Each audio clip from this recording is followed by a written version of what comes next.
Ito is application pa lang to. So, kailangan natin antayan kasi mag-response ako sa Ministry of Labor about dito. Then, once na okay na siya kasi ma-receive na nila to, so it means sa kanila yan i-process. Okay, inform din kita kung darating na to.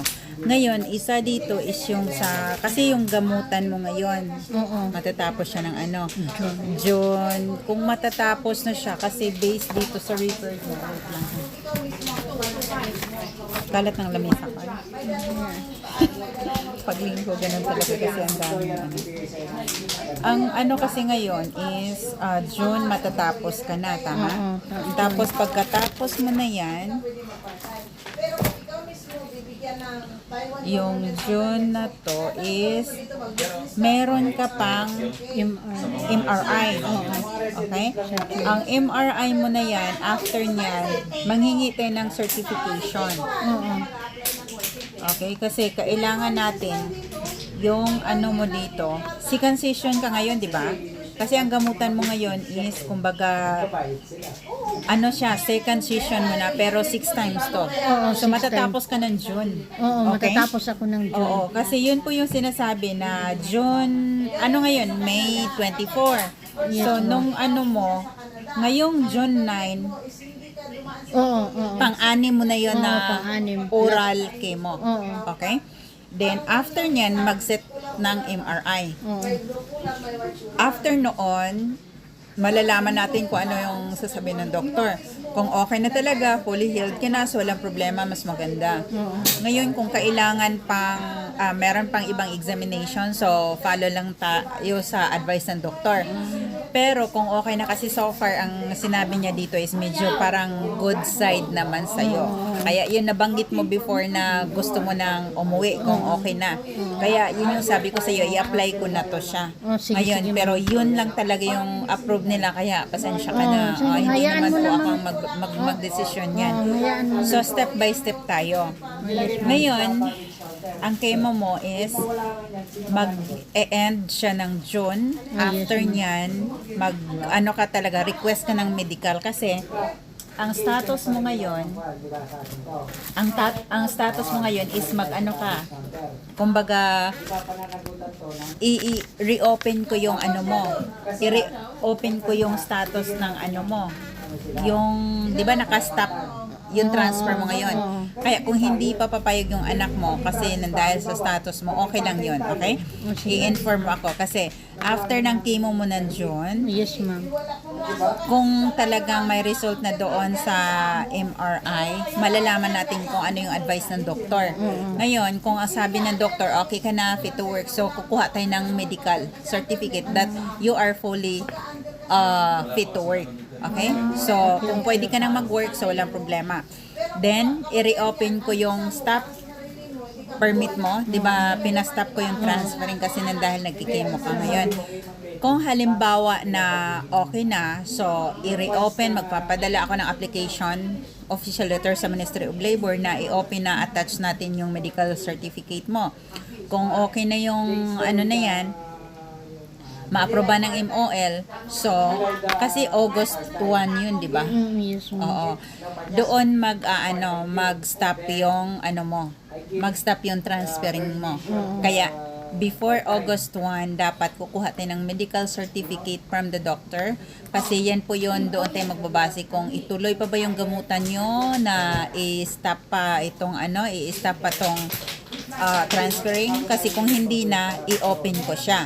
Pagka-open yan, i-apply yan sa MOL. So, pagbagsak niyan, pagbagsak ng transferring permit na yan, pwede ka na maghanap another na naman, 60 days yun siya.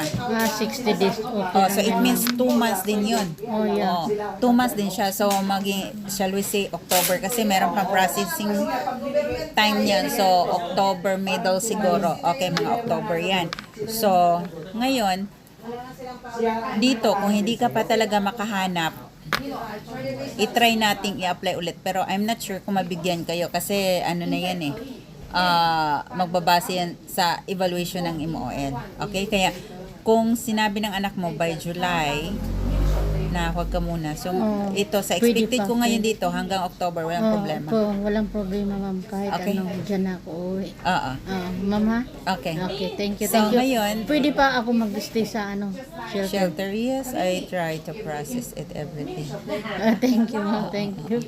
Kasi meron nga din sana akong isang isi-shelter na buntis. Kasi ang problema ko ngayon is, syempre, hindi siya pwede sa taas.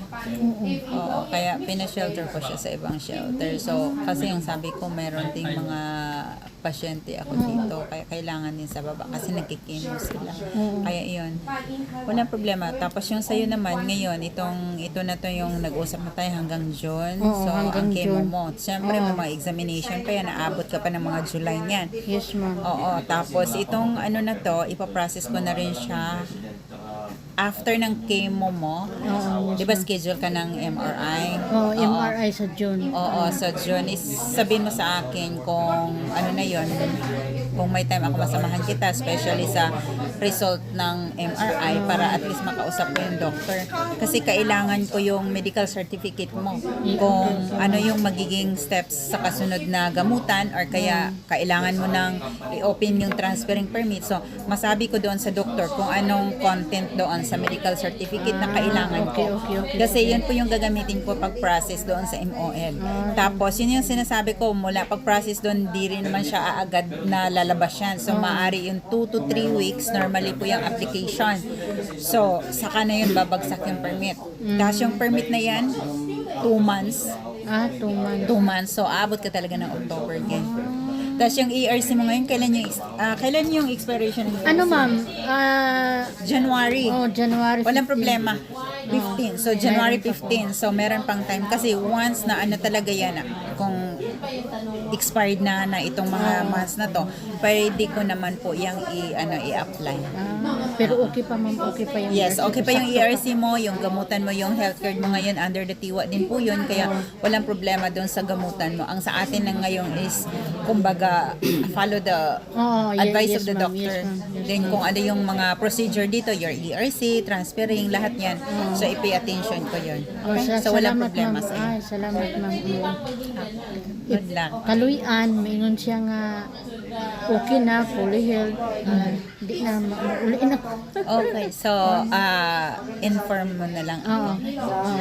Sige, ma'am. Salamat, ma'am. Ha. Salamat. Ingat, gid thank kayo. you. Salamat. Kasi, gid kayo. ito talaga ang kailangan kong Oo. ma-permanent. Okay. Sige, ma'am. Thank you. Salamat. Kasi process ko to. Actually, na-receive ko to itong this week. Tapos sabi ko, kumbaga, i-apply ko to sa MOL. Okay? Sige, ma'am. Thank you, ma'am. Thank you, ma'am. Welcome. Thank you. Okay. Sige, thank you din po.